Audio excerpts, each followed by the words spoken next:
I'm still completely mystified. Well, with this dish on me hands and them giving away 25 smackaroos on a quizzola. Smackaroos?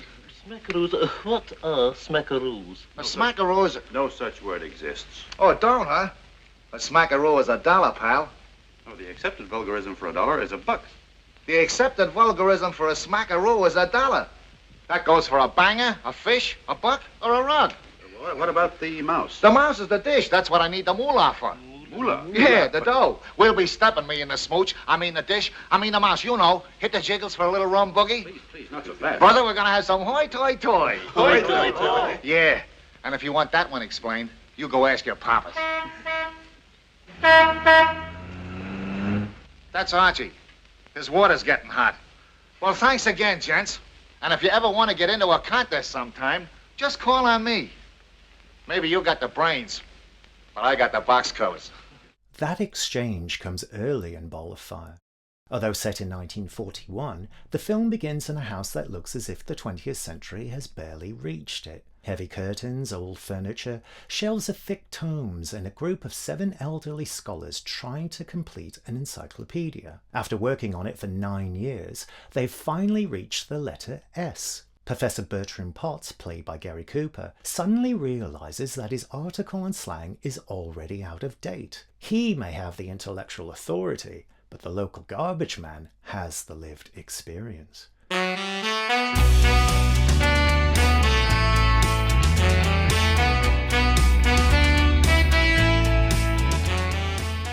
Hello, I'm Shane, and this is Take 55, a channel for short essays about cinema.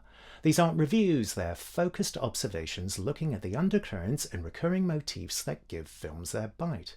So if you've seen Ball of Fire before, hopefully I'll give you a reason to revisit it, and if you haven't, hopefully you'll seek it out. Directed by Howard Hawks from a screenplay by Billy Wilder and Charles Brackett, Ball of Fire takes its initial conceit from Snow White and the Seven Dwarfs. Only here the dwarfs are professors, and Snow White arrives not as innocents, but as Sugarpuss O'Shea. Played by Barbara Stanwyck, she's a nightclub singer who penetrates their sealed-off scholarly world and turns it upside down. Potts embarks on a hero's journey looking for slang, but what he finds is a whole living culture that can't be understood from the page alone. The encyclopedia looks like a noble project of knowledge, but the film immediately complicates that. Its benefactor is Daniel S. Totten, a now deceased industrialist who wants to be immortalized for posterity alongside figures like Thomas Edison and Alexander Graham Bell. Oh, my dear Miss Totten, you wouldn't discontinue your father's great gesture towards human enlightenment. Human enlightenment? What nonsense, Professor Jerome. Papa had just one reason for ever starting this unfortunate enterprise. Vanity. He broke a blood vessel because he found his name was omitted from the Encyclopedia Britannica. Because 30 pages were devoted to Thomas Alva Edison, 17 to Alexander Graham Bell, but not one line to Daniel S. Totten, the inventor of the electric toaster. A man associated with modern speed and convenience seeks immortality through one of the slowest forms of recognition imaginable. If our work goes slowly, it's because the world goes so fast. Take Professor Jerome, our geographer. He has to rewrite all the time, and Dr. Morgenbrook... I'm not interested. Don't interrupt, Mr. Larson. Go on, Professor. And the letter S isn't incidental either. In English, it does more heavy lifting than any other letter. So when the professors finally arrive there, the encyclopedia hits a kind of overload point. Slang is waiting for Potts, but so is sex. And the film keeps making the connection between the two, because both depend on timing, context, confidence, and experience. And like slang, sex can't be mastered by study alone. It requires practice and social contact. So when Potts finds Sugarpuss, she's firmly connected to another world entirely. Her boyfriend is Joe Lilac, played by Dana Andrews, a gangster who suddenly needs her kept out of sight. And Duke Pastrami, played by Dan Duryea, is one of the men carrying out his instructions. You'll get the final dope by tomorrow morning. Joe will phone around 10 o'clock. Now, meantime, lie low and stick close to the Amici. Okay. The what? The telephone. Oh. And for once, Sugarpuss needs a definition. That particular bit of slang arose from The Story of Alexander Graham Bell, the 1939 biopic which starred Don Amici as Bell. There's a lot of words we haven't caught up with. For instance, do you know what this means? I'll get you on the Amici.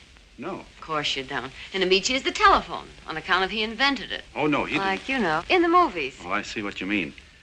When she enters the house itself, it's a sealed world of old authority, but Sugarpuss introduces nightclub rhythm and bodily movement into the previously staid environment. When she teaches the professors the conga, the room opens up. The skylight is revealed, an array of daylight enters. It's a literal image of the house being open to life. And at this point, Potts's research is in danger of being overtaken by other concerns. Sugarpuss provides him with words like yum yum, but the lesson can't stay on the page. When Potts asks what it means, Sugarpuss answers by making the definition physical. What are you doing? Oh, you'll find it. Those are Professor Gerkikoff's reference books. No, and they're very bad. just too bad? Oh, that's perfect. What are you going to do? Come here. I'm going to show you what yum yum is. Here's yum. Here's the other yum. And here's yum yum. And the word corny gives him a similar problem. When he gives Sugarpuss a ring with an inscription from Shakespeare's Richard III inside it, the word usually used to dismiss overt sentiment comes back in a different form. I hope you don't think it's too corny. And the film understands that sincere feeling can look ridiculous from the outside, especially to someone encountering it for the first time. And by this stage, words are no longer just being collected by Potts, they're being passed between people and coming back changed. The cold water detail works in the same way. I, too, have been acutely aware of your presence. You have? Twice, to be exact. Once when you leaned over my shoulder to correct my spelling of the word boogie-woogie, I could feel your breath on my ear.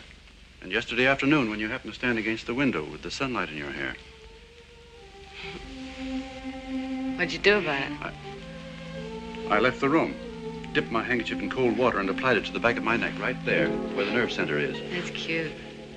But I'll be back.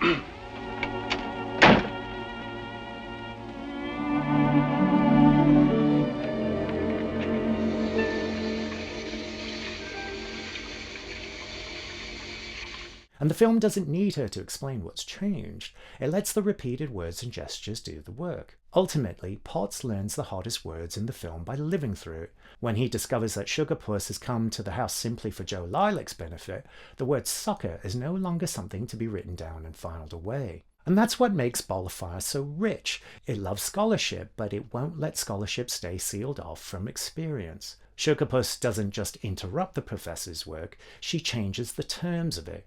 And by the time the film is over, Potts hasn't merely learned a few new expressions. He's learned that words only really mean something once they've come off the page, passed through the body, and gone out into the world.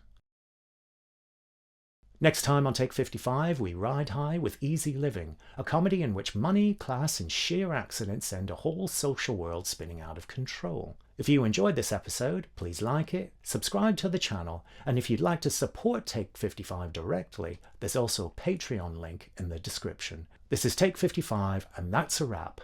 Thanks for watching.